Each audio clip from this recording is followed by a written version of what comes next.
all also did a big sort of campaign collectively around mental health.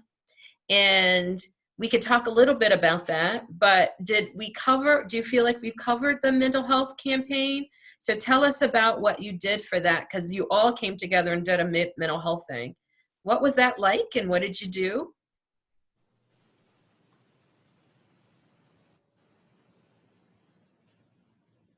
You're like, we've slept since then. So go. What'd you do?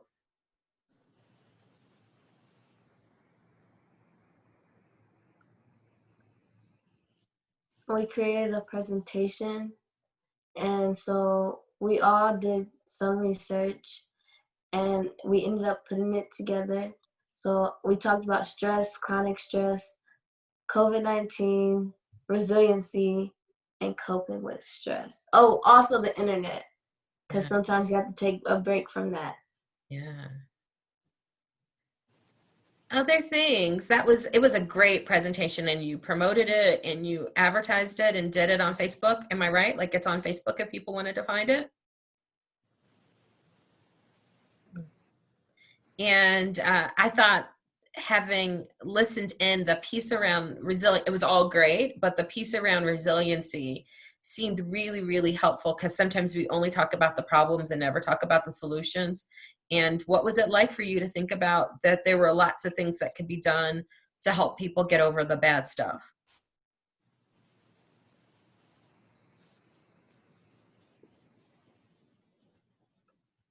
Come on. I think it's very important to learn about resilience and learn how to like cope with stress and prevent it, so that when you are feeling overly stressed, you know like what you can do to calm yourself and to take a break. Yeah. Yeah, and also with resiliency, it's good to accept the change that comes your way and continuously learn so that you're able to stay with that change. Like, for example, with COVID and everything and having to stay in the house and doing all these different things to modify our lives, we have to accept that change, although it may be difficult. And we have to continuously learn in order to accept the change. Mm. I think, first of all, you all are incredibly resilient. Would you agree? So maybe each one of you, I know this is not on the list of questions I gave you, but maybe each of you could share, like, what's a resiliency tool that you have in your toolbox that you pulled out to help you deal with all the changes over the summer and with school shutting down. Can you all share that? Yeah, one thing for me that I learned that was helpful was knowing like my strength and my weaknesses, and like knowing like how to deal with like, so like whenever like a problem comes my way, like I know like, okay, my strength is this and this, and then like I'm weak at this and this, and like knowing like what that is like helps me a lot, like dealing with like any um, depression or stress that could be like coming my way. Yeah. So really focusing on where you're good at, and remembering you're good at stuff, because sometimes it's hard to figure out, like, I'm competent in these things. So yeah, great. Jessica. I think accepting change, especially right now, because everything's different. Like even going out, you have to think twice, be more prepared. So I definitely have been doing that a lot, and it's been helping me calm down as well. So yeah. Yeah, no. There's a quote that says the only thing constant is change. Have you heard that quote? No, Sage I Groves. haven't. Right. Okay. So right, because the only thing, right, like particularly right now, the only thing we can count on is that every day or every week will be something different, and that we'll acquire a new skill. Who else can share the resiliency? Because I would love to hear from everybody, because again, I think that helps people add to their toolbox. I feel like define purpose and reframe skills is something that I've been has been in my life because during this time I have been trying to figure out like what I really want to do and like the exact direction I want to go. Instead of having all these different directions I want to go, I need to focus on one thing first, and then after that, then I can move on to the next thing.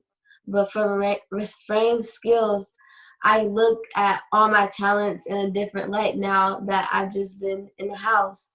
So I'm trying to figure out in what ways can those things benefit me. Mm.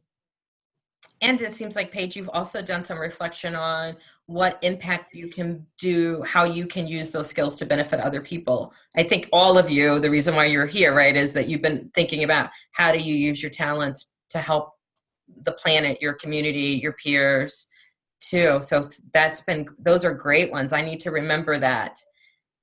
Who else can share? For I feel me, like, oh, you can go. I also have been learning how to accept change, especially with school, because I did not like online school. And it's going to be very difficult, but obviously I have to get over it. So I've been learning how to do that. Okay. And so I know one of the things that was covered in the workshop is that you guys need to work on, like that we all have to work on mindset shifts, right? So like if I tell myself it's going to be awful and miserable, then it'll be awful and miserable, right? If this is what I remember from the training, and that I can work on kind of shifting my mindset so that it's less awful and miserable, even if it's still not optimal for me, right? Like, because somebody was sharing that they really need the people contact. They're more social, and had talked about like strategies to sort of get those social needs met, even if it has to be virtual. Am I remembering that correct? Okay. All right. I was like, let me make sure I remember and took my notes. So Lolly, what were you going to say?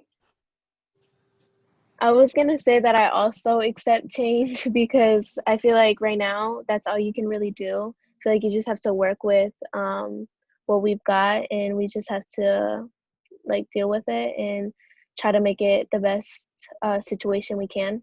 Yeah. And I know you had a presentation on grief, right? Like you talked a little bit about loss, right? Like that was one of the things, because there is a lot of sadness around all of the things that have been different. And so I don't want to minimize, I don't want to be so focused on resiliency that I don't talk about the grief, because I don't think that we talk enough about the loss. So speaking of big losses, the second project that I know that you worked on was a project around making sure or trying to elevate the voices of young moms who are homeless. And so tell me about how that project came about, and like, why would you take that on?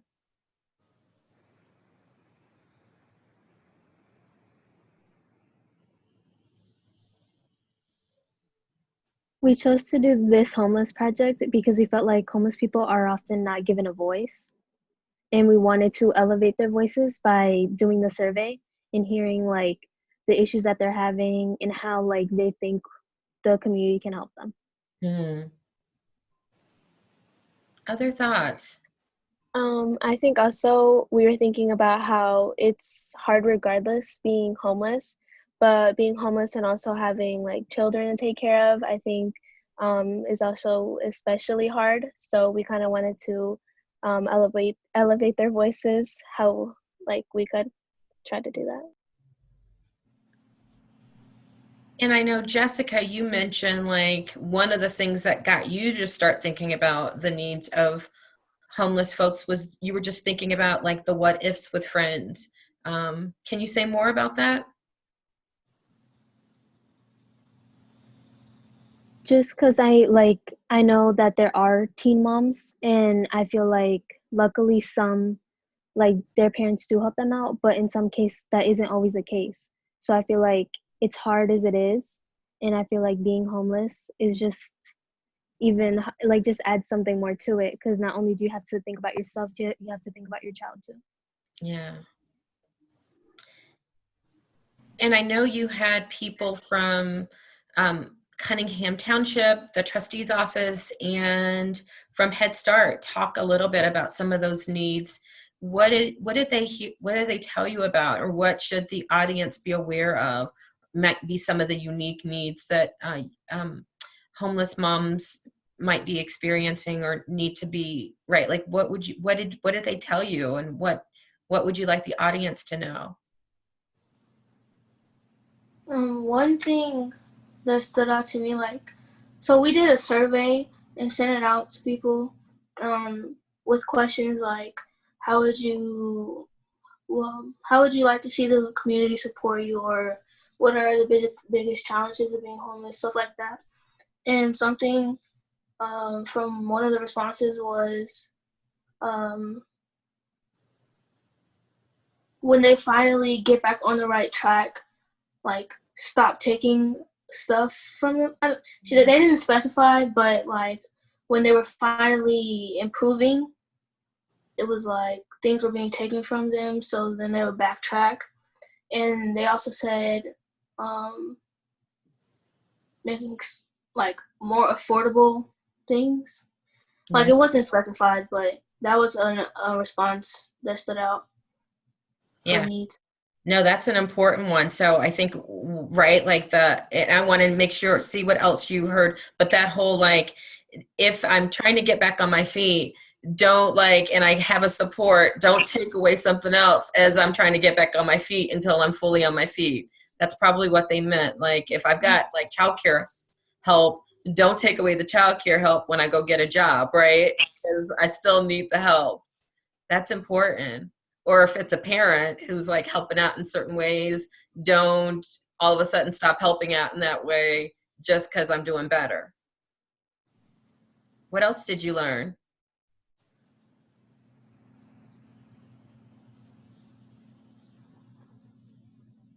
We learned that childcare is something that these young women struggle with, because if they're trying to like find a job or anything like that, they need to know like where to like put their children, like they can't just go out to a job interview and bring their child, because that probably might cause them not to get hired or things like that. So it's just, you have to think about everything. Yeah. And especially now during COVID, where there are fewer places where people can get childcare, that has to be hard. Other things that you learned or that you want to remind the audience about?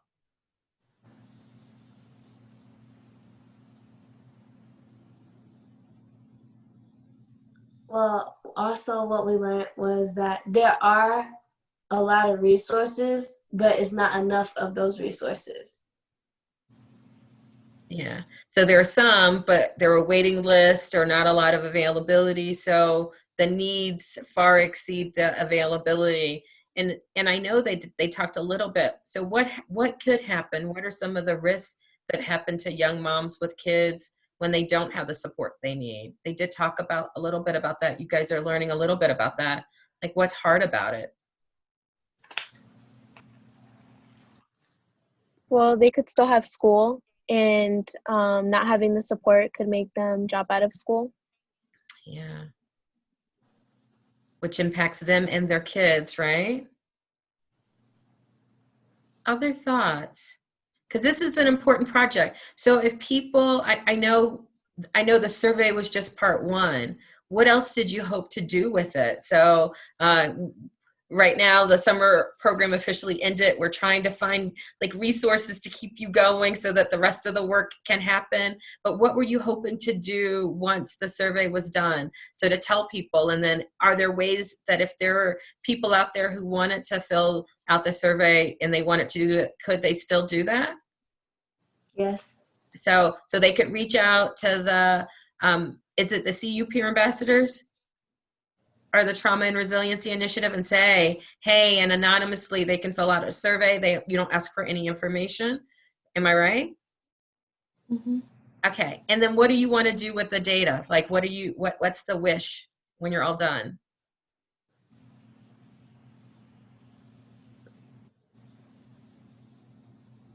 We wish you can go. Oh, okay. So we hope that like with the more responses we get a better idea of what these young women and their children need.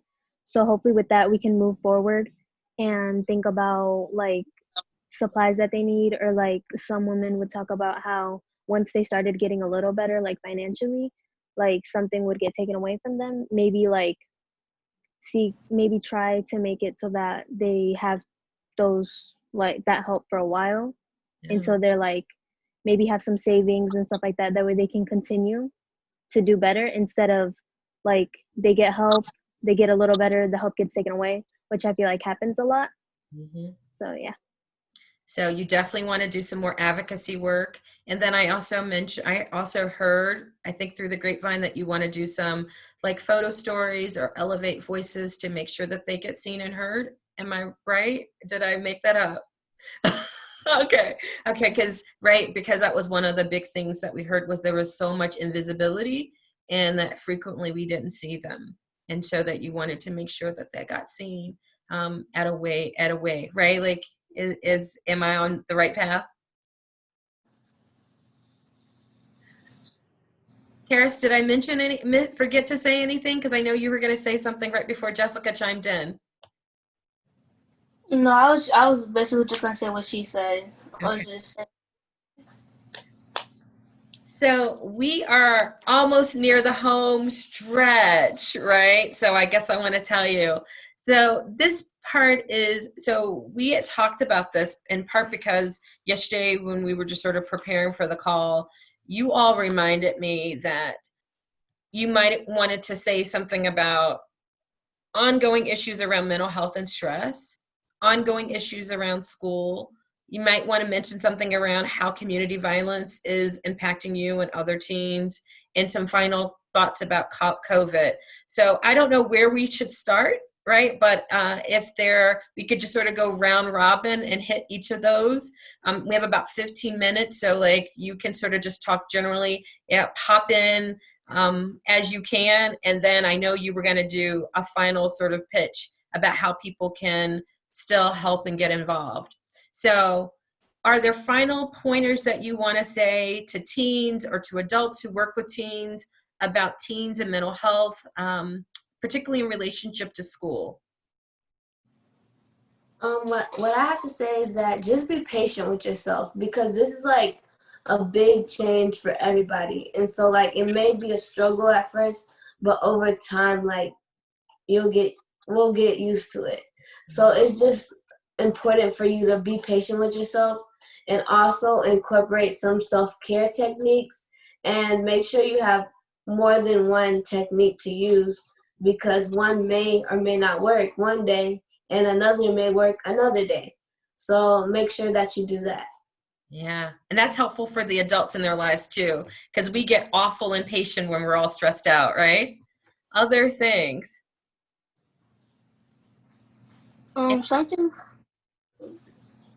Something for adults is that like when don't just overlook teens or children or how they're feeling. Actually try to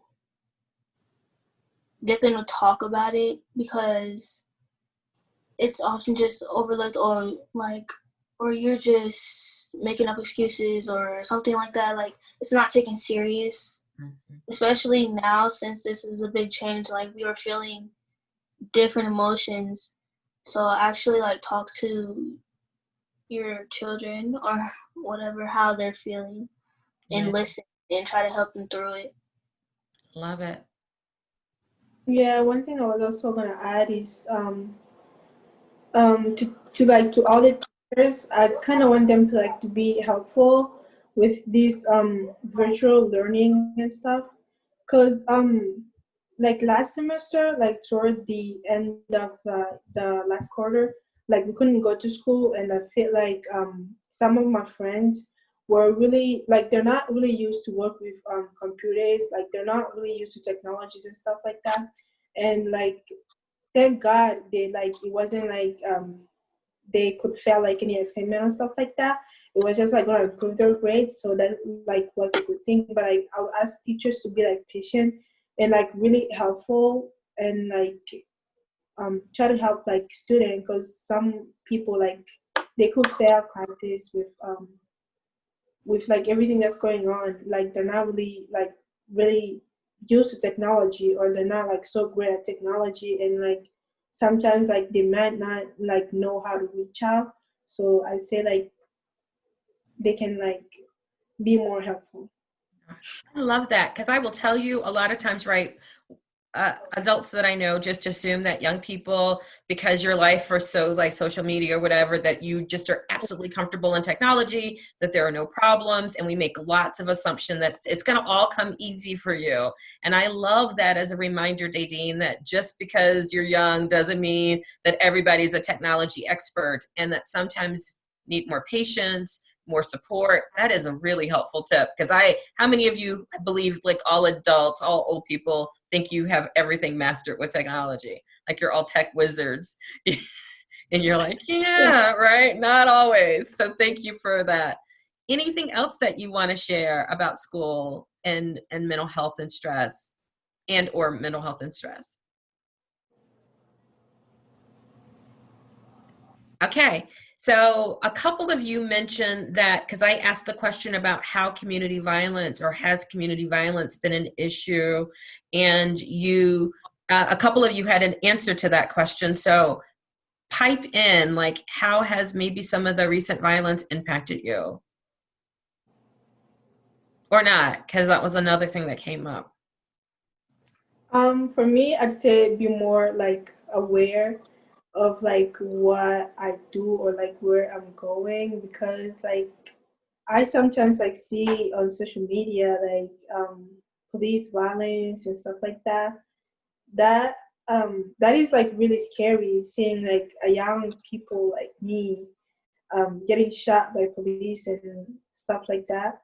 I'll just like say like be more careful and like be more aware of things that you do, things that you say, and the people that you hang out with, and basically your surrounding. Yeah. Mm. And so it's made you, there's a word for that. Like, it sounds like social media can make you sort of like really hyper vigilant and worried about what could happen. And then in your day to day, you're also just sort of on lookout for what could happen in the neighborhood when you're just sort of out and about. And so it seems like you're more on guard because of the talk about violence. Yeah. Yeah, I just feel like, Hey, Paige. sorry, my No. phone. But yes, I just feel like it's really sad, and like when you hear about these certain things, it's really draining, especially if you dwell on them. And like it just kind of just hurts my heart, you know? Yeah. Yeah. Other thoughts?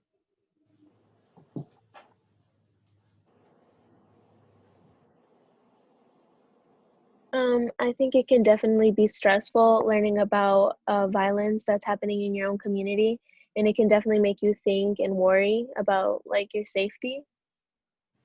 Yeah. And so I want to make sure I give everybody a chance to say something. So, and how many of you are just sometimes more stressed and worried about your own safety because of things that you hear? You can raise your hand. Yeah, Sometimes, yeah. sometimes, yeah. Yeah. And that's a little unfair, right? Because that's not something you should have to worry about in your day-to-day life. So, any final tips about COVID? And then I have a final question for you all, and then we will be done. So, anything that you want to say about COVID that you want to remind the audience, particularly related to teens, or this is not the question on the form, but I know you're working on a newsletter. I'm completely going off script. And one of the questions you guys got to talk about was the election, how you felt.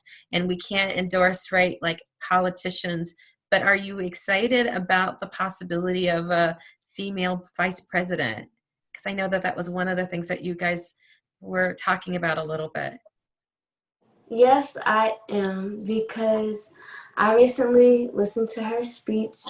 It was so amazing and it was so inspiring. Yeah. And what does it mean to be a young woman of color, possibly looking at a woman of color as a vice president? What does that mean? I feel like she's going to talk about more people of color issues. that haven't always been brought to light, and I feel like that's very important. And also her being a woman, she's also going to bring like women issues too, like also like speak on it more, and I feel like that's great. You know, we should definitely, it's long overdue. We need someone to represent us, to give us a voice. Cool beans. Yeah, for me, I would say like in general, I would say change, Yeah. like have people see things from a different perspective. Basically, like have some people like be in others' shoe to like feel what they feel or like see what they need. Yeah. So it matters, I guess. And I love the enthusiasm on your faces when I asked the question, because you were like, yes, it matters. And know that you will be releasing a newsletter, and for people to know a little bit about, to learn more about who you are and these issues, and all of that will show up in your newsletter. And so that'll be out on the Trauma and Resiliency webpage, I think next week, right? Like the newsletter will be next week. Yeah.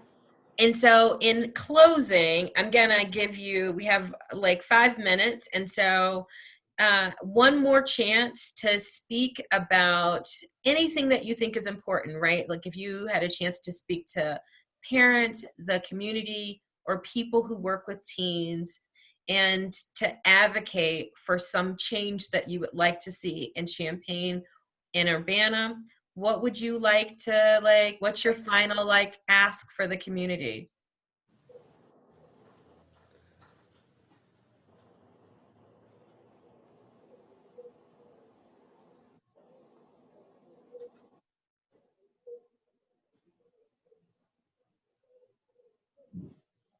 I'm going to be like, James, don't overthink it.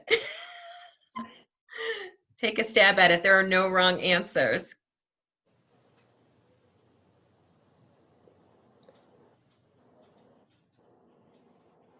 I think my main thing would be to ask everyone to be patient with one another, because this is a stressful time for anyone.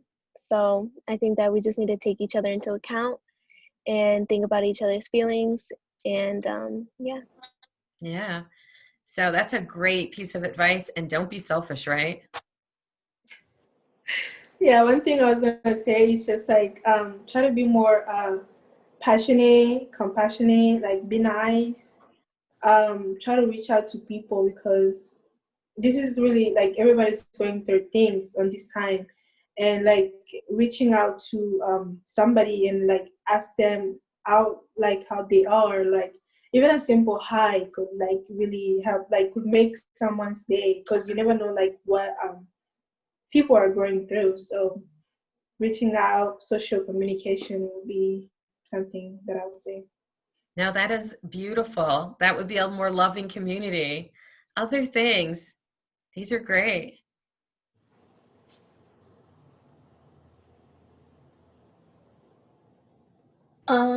For me, I think just be more aware of what's going on around you, and not just don't just be like stuck in your bubble and worried about yourself. Like there are other things happening around you. You can go out and help other people who are in need of help. So just know what's happening in your community. Yeah. Get involved. Okay. Jessica Yeah. Page. I also think that it's good to educate yourself and know a lot about like different things that could help you and others in the community and in general around the world. So it's good to know like what's going on and how you can make a difference and how you can be okay for yourself to make a difference. Because if you're burnt out, you can't make a difference. So it's very important to take care of yourself also. Yeah. And Jessica, last but not least. I definitely feel like it's important to check up on one another, especially right now, like we're not even going to school or anything. So like this goes for everybody, that, you know, asking somebody if they're okay, you know, what they're up to is very important. And you should also, like Paige said, be like more educated on things. And like we also have like our social media pages that talk about things that maybe you want to learn more about. So definitely like maybe do some research, you know? Yeah. Yeah. Thank you all so much. And the last thing, that just know that these brilliant, beautiful, amazing, smart women have been making 2 peer-to-peer contacts a week, so if not more, probably talking to more people. So they have been making a difference to young people in the community, advocating for their peers, and are hoping to continue to do amazing work. So I hope we keep elevating voices like yours in the community, because you are the ones we've been waiting for. So thank you so much for the chance to work with you. And we have spent an hour together. Was it okay? Yeah, it was fun. All right. Thank you.